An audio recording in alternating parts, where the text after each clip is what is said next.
Halo kawan-kawan, kita ketemu lagi di channel otomotif dan juga elektronik rumah tangga di Rayudi Channel. Nah kawan-kawan, pada kesempatan kali ini saya kembali mau mengulas seputar mesin mobil. Nah ini adalah bagian dari mesin mobil. Nah buat teman-teman yang kepengen tahu atau buat pemula yang mau belajar, kita belajar teori malam ini ya teman-teman ya. Saya berbagi ilmu saya buat teman-teman dan harapannya semoga bisa memberi manfaat buat teman-teman semuanya. Ini adalah bagian dari mesin mobil yang kita sebut sebagai cylinder head atau kata lainnya kepala silinder. Apa tugasnya, apa fungsinya, ada apa aja di sini, bagian-bagian apa aja yang terdapat pada kepala silinder ini, dan apa manfaatnya pada mesin mobil ya. Oke teman-teman, jadi sebelum saya lanjut, jangan lupa ya buat teman-teman yang belum subscribe ke channel ini, mohon dukungannya buat channel ini kawan-kawan ya. Jadi teman-teman ikut berpartisipasi buat channel ini supaya channel ini bisa semakin tambah besar dan bisa memberi manfaat ya buat publik. Nah mobil-mobil apapun ya pasti akan menggunakan kepala silinder atau menggunakan cylinder head, sebab ini adalah salah satu bagian yang penting yang berperan pada mesin mobil. Kalau nggak ada cylinder head ya mesinnya nggak bisa dirakit kan, nggak bisa hidup. Nah teman-teman, jadi saya jelaskan pelan-pelan ya. Jadi kalau teman-teman lihat ini sebagai contoh aja, ini adalah cylinder head mobil. 4 silinder ya teman-teman ya. Dari mana kita tahu 4 silinder? Coba saya balik dulu ya. Saya balik dulu supaya teman-teman bisa tahu apa itu namanya 4 silinder. Nah ini ya. Nah kita bisa lihat di sini. Ini adalah silinder head untuk mobil 4 silinder. Lihat ya, di sini ada 1, 2, 3, 4. Jadi ini 4 piston ya teman-teman ya, atau 4 seher. Nanti akan dipasangkan, bagian ini nanti akan dipasangkan ya kepada blok mesin. Ketemunya di blok mesin, nanti di balik ini sudah ada piston ya teman-teman ya, sudah ada piston. Nah adapun ini menggunakan, coba kita hitung ya, 4 tambah 4 8, 8 tambah 8 16, berarti dia menggunakan 16 klep. Ya berarti biasanya kalau 16 cap gini biasanya nanti di sini dipakai menekan as 2 ya di atas ya teman-teman ya, atau double menekan as di atas. Nah sekarang fungsi dari kepala silinder ini apa ya teman-teman ya, jadi supaya teman-teman bisa paham. Untuk fungsi dari silinder head ini ya sebagai tempat pembakaran ya, atau untuk ruang bakar. Nah ini nih, di sini tempat pembakaran nih. Di sini akan terjadi ledakan, nanti akan dimanfaatkan gas masuk ya teman-teman ya, terjadi pemampetan sehingga menimbulkan ledakan saat dimana busi memercikan api. Ini silinder head untuk mobil bensin ya teman-teman ya. Nah yang kemudian sebagai tempat kelengkapan komponen-komponen ya teman-teman ya, banyak komponen di sini semacam seperti ini. Langsung saya jelaskan kepada teman-teman ya. Di sini tuh ada dipasang banyak sekali katup ya atau klep. Ini kalau teman-teman bisa lihat, ini ada bos klep ya, ini untuk masuk klep di sini ke dalam ya. Nanti setiap bos klep ini akan dilengkapi dengan klep atau kata lainnya katup. Nanti dia akan tembus ke sini klepnya, nanti akan menutup saluran ini ya teman-teman ya. Jadi ada saluran masuk dan ada saluran buang. Kalau saluran masuk itu lewat dari jalur bensin teman-teman ya, akan lewat situ. Sedangkan untuk jalur pembuangan itu langsung ke manifold pembuangan ya, langsung ke langsung ke knalpot. Jadi sebagai tempat untuk kelengkapan ya, mekanisme katup dan lain-lainnya ada di dalam silinder head ini. Kemudian untuk saluran masuk ya, saluran pemasukan air atau saluran pembuangan. Jadi air juga lewat dari sini. Nah coba teman-teman perhatikan, di silinder head ini ya adalah saluran air di sini. Coba teman-teman perhatikan ya, ini di sini kan ada banyak sekali lubang-lubang ya. nih yang saya tunjuk ini ya, lubang ada berapa nih, 1 2, ini banyak ya teman-teman, hitung sendiri aja, ini banyak. Nah ini di sini itu sirkulasi air ya teman-teman ya. Air di sini akan masuk ke blok mesin, kemudian akan kembali dipompa oleh water pump ya, dan kembali lagi ke radiator. Jadi salah satu fungsinya juga adalah untuk mendinginkan mesin ya teman-teman ya. Nah adapun silinder head sekarang itu ya seperti ini menggunakan campuran aluminium babet ya teman-teman ya.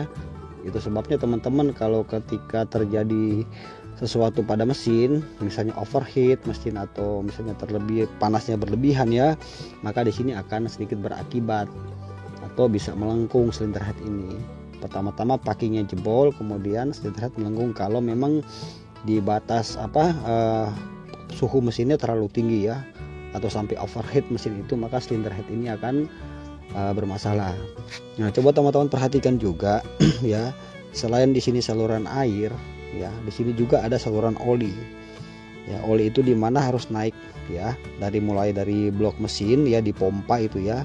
Dia akan masuk ke sini untuk memberikan ruang kepada jalur oli ya, karena di atas sini itu ada katup dan ada bagian-bagian noken as. Nah, di sini nih teman-teman. Jadi di sini tuh ada noken as, ada katup, makanya dilengkapi juga dengan di sini ada seal clamp. Kalau teman-teman bisa lihat ya, ini ada seal clamp di sini. Coba saya zoom ya. Ini ada seal clamp. Nah, perhatikan ya. Nah, ini tuh seal clamp. Ya, ini untuk menahan oli supaya pada saat katup itu bergerak turun dan kembali naik begitu terus, maka seal clamp ini akan berperan untuk melindungi si oli jangan mati masuk ke ruang bakar. Itu ya teman-teman ya. Jadi komponen di sini butuh oli ya teman-teman ya. Di atas sini itu ruang untuk banyak sekali oli yang masuk dan akan kembali lagi turun. Dia sekaligus melumuri untuk lubang-lubang melumuri noken as ya. Maka itu oli mesin itu teman-teman harus perhatikan ya, bahwa untuk tetap rajin mengganti oli, karena kalau sampai di bagian sini sudah terjadi atau oli lama yang kita pakai tidak kita ganti-ganti, maka di sini akan terjadi penumpukan kotoran atau penumpukan kerak. Itu pun juga oli yang kita pakai jangan terus kita gunakan yang sintetik, karena bisa menutup saluran-saluran oli ya teman-teman ya. Karena saya pernah gitu mengalami sampai baut silinder head aja itu nggak bisa dibuka karena sudah tertutup dengan kotoran itu karena akibat oli yang terlalu banyak. Jadi di sini selain ada saluran air, di sini juga ada saluran oli ya teman-teman ya. Nah jadi saya jelaskan kepada teman-teman juga ya, seumpamanya suatu ketika teman-teman mobil masuk bengkel, kemudian pada saat silinder head ini dibongkar ya, maksudnya kalau sampai turun mesin itu kan ada penyebabnya. Apakah mesin itu panas, sempat panas ya, mungkin karena ada hal-hal lain, water pump bocor, extra fan mati dan lain sebagainya, sehingga teman-teman kecolongan ya sampai mesin itu overheat ya, sampai panas sekali gitu ya. Maka teman-teman harus mengecek ini ya, mengecek di bagian permukaan ini. Jadi permukaan ini tuh tidak boleh nanti sampai ada yang keropos. Teman-teman kalau seumpamanya di sini keropos, maka yang terjadi itu oli sama air itu bisa nyebrang ya. Maksudnya gini, saluran air ini kan masuknya ke dalam blok mesin, tetapi di dalam blok mesin itu juga ada oli. Tidak hanya ada air aja, tetapi salurannya itu berbeda teman-teman. Baik saluran oli maupun saluran air itu berbeda, tetapi dia tidak maksudnya berbeda tuh seberang-seberangan ya, jadi bersebelahan gitu, kayak tetanggaan mereka. Kayak gitu teman-teman. Maka harus dicek di bagian sini.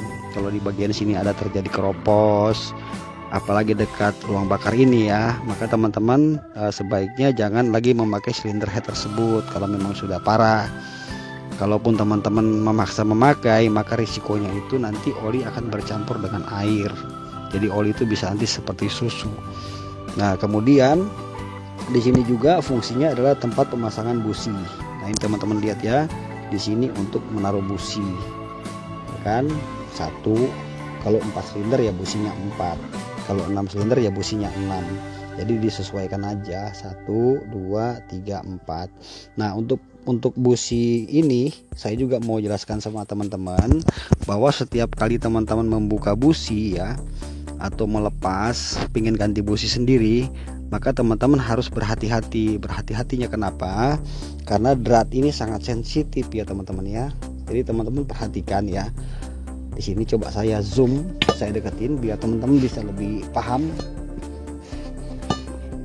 Ini saya zoom ya, lihat ya, teman-teman perhatikan. Nah ini, nah teman-teman coba perhatikan ya. Ini adalah tempat busi. Tempat busi itu pakai drat dia, ya ada dratnya nih. Jadi setiap lubang busi itu ada drat. Maka pada saat kita melepas atau kita memasang busi ya, harus berhati-hati, sebab kalau sampai satu drat ini rusak, maka risikonya kita harus melepas leader head ini dan bawa ke bengkel bubut untuk dibikin drat yang baru teman-teman. Itu sebabnya untuk penempatan busi pun tidak boleh sampai miring sama sekali ya. Jadi buat teman-teman yang kepengen buka busi sendiri boleh, tapi teman-teman kalau bisa ya harus memakai cara yang benar untuk memasang busi. Karena kalau sampai drat ini rusak, risikonya ya seperti tadi itu teman-teman. Terpaksa kita harus membawa mobilnya ke bengkel bubut untuk diadakan pembuatan drat baru teman-teman ya. Itu sebabnya teman-teman di bagian silinder head ini juga kita harus betul-betul memperhatikan, baik dari air yang kita pakai juga, air kalau bisa air coolant ya. Jangan pakai air yang biasa-biasa itu, sebab air biasa itu ada mengandung ininya, karatnya. Kalau mengandung karat ini di bagian sini biasanya sering suka keropos. Udah gitu kan ini bagian yang jarang sekali kita buka ya pada mesin ya teman-teman ya. Itu sebabnya gunakanlah air yang bagus. Kalau teman-teman mau pakai air bekas AC juga bisa, itu juga bisa saya rekomendasi teman-teman ya. Nah di sini tuh terjadi nanti pembakaran ya kan, pembakaran dihasilkan dari geraknya torak ya, torak atau piston, terjadi pembakaran di sini. Maka di sini dikasih packing nanti yang kita sebut dengan packing cylinder head. Nah apabila sudah terjadi rembesan, sekitar ada oli di samping-samping cylinder head sudah mulai kelihatan agak basah, maka itu bisa dipastikan ada kebocoran pada bagian packing cylinder kop. Jadi teman-teman saat membeli mobil second harus memperhatikan bagian-bagian mesin ya teman-teman ya. Karena biar bagaimanapun juga kalau diibaratkan manusia, mesin itu adalah jantung kita, ginjal kita, hati kita ya, paru-paru dan sebagainya. Nah itulah mesin ya teman-teman ya. Jadi kalau misalnya ada yang bilang saya beli mobil cuma kepengen yang penting bodinya mulus, mesinnya amburadul, nah itu agak keliru ya teman-teman ya. Jadi bagaimanapun juga mesin itu sangat penting untuk kita perhatikan. Nah coba teman-teman lihat di bagian sini ya, sisi yang sebelah sini kan ada lubang nih, 1, 2, 3 dan 4. Nah ini langsung tembus masuk ke saluran klep, udah katup ya. Nah ini langsung masuk ke ruang bakar. Nah dari lubang ini namanya lubang intake. Ini untuk pemasangan manifold intake di sini. Jadi di sini itu nanti akan bercampur udara, bercampur gas dan bensin masuk lewat sini, kemudian menyuplai lewat katup ini. Saat katup ini terbuka, maka di sini akan terjadi ledakan saat busi mengeluarkan api atau memercikan api. Nah kalau untuk sebelah sini ini untuk ruang bensin semua nih, jalur bensin dan udara lewat sini, sehingga menghasilkan ledakan pada ruang bakar. Nah jadi yang ini ya, ini untuk bensin. Nah, kemudian untuk yang bawah ini langsung untuk pembuangan ke manifold knalpot. Coba kita balik. Di sini juga ada lubang 4 sama teman-teman ya. Nah sama kan, 1, 2, 3, 4 nih, 1, 2, 3, 4. Nah 4 ini juga untuk pembuangan langsung ke knalpot. Jadi kurang lebih seperti itu ya teman-teman ya. Jadi untuk pembuangannya sebelah sana intake, sebelah sini untuk pembuangan langsung ke knalpot. Jadi teman-teman untuk cylinder head ini apabila teman-teman memang betul-betul punya mobil ya, jadi harus betul-betul dirawat. Apakah itu airnya, jangan pakai air yang mengandung ada besinya, karena itu bisa memicu terjadi keropos pada bagian ini. Nah jadi mungkin teman-teman itu aja yang bisa saya ulas pada kesempatan kali ini ya teman-teman ya. Mudah-mudahan video ini bisa memberi manfaat buat teman-teman sekalian. penjelasan singkat ini untuk menambah wawasan aja kepada kita, supaya kita sedikit mengenal tentang bagaimana itu mesin mobil, apa fungsi dan tugasnya. Jadi kalau kita sebut kepala silinder ya seperti ini contohnya, kita sebut silinder head ya seperti ini contohnya. Jadi ketika teman-teman bawa mobil ke bengkel, perhatikan bagian-bagian yang sudah saya jelaskan di awal video tadi. Oke teman-teman ya, mungkin begitu aja dulu yang bisa saya sharing pada kesempatan kali ini. Semoga video ini bisa menambah sedikit pengetahuan buat teman-teman, terlebih buat pemula ya. Semoga bisa bermanfaat. Terima kasih sudah mengikuti video ini dari awal sampai selesai. Akhir kata saya ucapkan salam sukses selalu. Nanti kita ketemu di video-video yang terbaru dari saya. Jangan lupa like, komen, dan juga di subscribe. Thank you. God bless you. Bye.